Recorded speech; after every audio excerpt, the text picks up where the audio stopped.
Welcome to the joint replacement lecture involving physical therapy. My name is Eric Hitchcock. I've been a physical therapist with Enloe for going on 26 years. Pleased to be presenting some physical therapy material to you. There are 4 phases of your rehabilitation process relative to physical therapy. Before your surgery, you will have a prehab, which is education from physical therapy, also nurses, to give you tips on what to expect prior to the surgery. Next, you have your inpatient physical therapy. Once you're discharged from the hospital, you will have home health physical therapy. That is for the hip and the knee patients. And outpatient physical therapy for shoulder patients, knee patients, and sometimes with hip replacement patients. What to expect? There are certain precautions that you'll need to know, and it's very important that you know these prior to your surgery.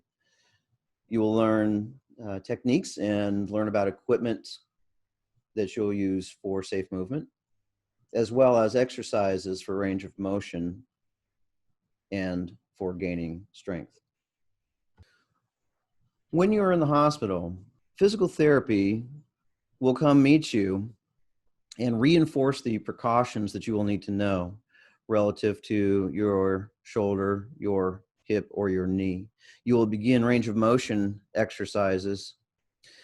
You will be taught how to transfer. Transfers mean, how do you get in and out of bed? How do you go from bed laying down to sitting up, from sit to stand, etc. You're going to walk in the hospital that first day. And with your hip and knee replacements, we consider the status weight bearing as tolerated. What that means is kind of like what it says. How much weight do you feel comfortable putting into your surgical limb? Upon standing the first time, the physical therapist will be with you, and you're going to test drive the experience. In other words, you're going to be holding on to a walker. Again, the therapist will be with you, guiding you, and you'll put just the amount of weight several times into the limb so that you get an understanding of weight bearing is tolerated prior to walking. Physical therapists will go over stairs, how to approach stairs safely, and make sure that you can safely go up and down a step or stairs. You'll be taught how to use a four-wheeled walker. Excuse me, I made a mistake. Front-wheeled walker, how to use a sling if you have a shoulder replacement, etc. Physical therapists will discuss with you the concepts of how to deal with pain, swelling, and stiffness, as well as preventing any complications. We'll be going over precautions here shortly. Once again, inpatient physical therapists will make sure that you can demonstrate knowledge of these precautions and make sure that you're able to independently transfer in and out of bed, from sit to stand, and walk. Exercises that you're going to perform at home will be covered here in this lecture, but also you'll be performing those while in the hospital with the physical therapist. And once again, stairs will be addressed, going up and down, and how to transfer in and out of a car. Physical therapy, pre and post operation exercises. These tips are important. Exercise is to your tolerance. You might not be able to perform all the exercises all at once, but you do your best, and you do them slowly and deliberately and work to your capacity. We don't expect the exercises to be feeling strenuous or increasing a lot of pain. We don't want that. We just want you to work to the best of your ability. But exercise is medicine, And as you go through the exercises, you'll find yourself getting stronger over time. Once again, always remember the precautions. The following exercises I will describe in detail. This slide, ankle pumps. This is very important. It's very simple. Pumping your foot up and down 20 times can be done every hour after your surgery. But what this does is it provides the leg with good circulation. You're keeping that blood flow going through your leg in the simplest of manners, pumping your foot up and down. Very important. And as it says here in the slide, it helps to prevent blood clots from forming in the legs while you're less active. In this slide, quadricep sets, the front muscle just above your knee and just below your hip, that quadricep muscle, we want that muscle to be very strong. And we want you to gain that strength back as soon as you can. You'll be tightening that muscle and pushing that leg down into the bed so your quadricep muscle will contract. Hold it for 5 seconds. Perform a set of 10 repetitions, 3 times a day.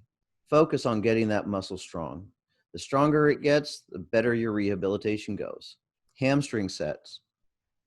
With the legs slightly bent, you can see in this picture, the heel is being dug into the bed, pushed down into the bed, and the muscle on the opposite side of the quadriceps in the front, the muscles in the back of your leg, your hamstrings, will contract. Hold for 5 seconds, relax, repeat 10 times, 3 times a day. Heel slides, as you can see in this picture, the heel is sliding up toward the buttocks, and then the leg is straightening out all the way, and repeating. Again, a set of 10 repetitions 3 times a day, very helpful in gaining your range of motion and your strength back. Gluteal sets. While lying down with the legs straight or while sitting, tighten the glutes. Squeeze your cheeks. Hold it for 5 seconds. Once again, a set of 10 repetitions 3 times a day is good. And again, you can do this laying down or sitting in the chair. A couple towels rolled up together to make this towel roll, as you see in this picture, for short arc quads. It's going to be a handy tool. Make that prior to your surgery. Put a couple pieces of twine or big rubber bands around the ends and keep it by your bedside. While lying down with a towel under the knee of the operated leg, straighten the leg by tightening the quadricep muscle. So the knee will be slightly bent when you begin with the heel on the bed, and then as you tighten that quadricep muscle, nice and strong, held for 5 seconds, your knee straightens. Let the heel come back down after the 5 seconds and fully relax your leg before you engage the next repetition. 1 set of 10 repetitions 3 times a day. Straight leg raises. While lying down with the operated leg straight and relaxed, then tighten your quadricep muscle, sort of like the quad sets earlier. Get that quadricep muscle to contract nice and strong, leg nice and straight, then lift it up toward a 45-degree angle. Hold it for a second, slowly lower the leg to the bed, relax the quadricep muscle, and then repeat. Allow for that relaxation in between each repetition. Perform 1 set of 10 repetitions 3 times a day. In this picture, you see this gentleman pushing himself up on the armrests of this chair. I might recommend for all those having knee and hip surgeries that you assess where you're going to be sitting for your supper, for your meals, when you watch television and reading. It's definitely ideal to have your buttocks higher than your knees, and it's really nice to have a chair that has armrests. As you can see, this man pushing himself up, letting himself back down, pushing up, getting his muscles nice and strong. As long as there's no upper extremity issues, practice this prior to your surgery so that you develop the muscle memory of getting up this way. Not for shoulder replacement. Home health physical therapy. This is for our hip and knee replacement patients. Your first home visit with physical therapy will occur within 24 to 48 hours after discharge from the hospital. You'll get up to 6 visits spread out over a 2 to 3 week period. This is nice when you can work with home health physical therapists and address things that are a little bit more closer to home. The home health physical therapist will do several things: review your medication use, check your surgical dressings, assess the swelling, and make sure you're able to get around your home. You'll also potentially be progressing from a walker to a cane to, depending on how your progress is going, to no cane. That's a wonderful experience with home health physical therapy to see that progress. Also, things might be important to you, such as going out to the garden or other activities. And this is where you can work with your home health physical therapist to address those experiences.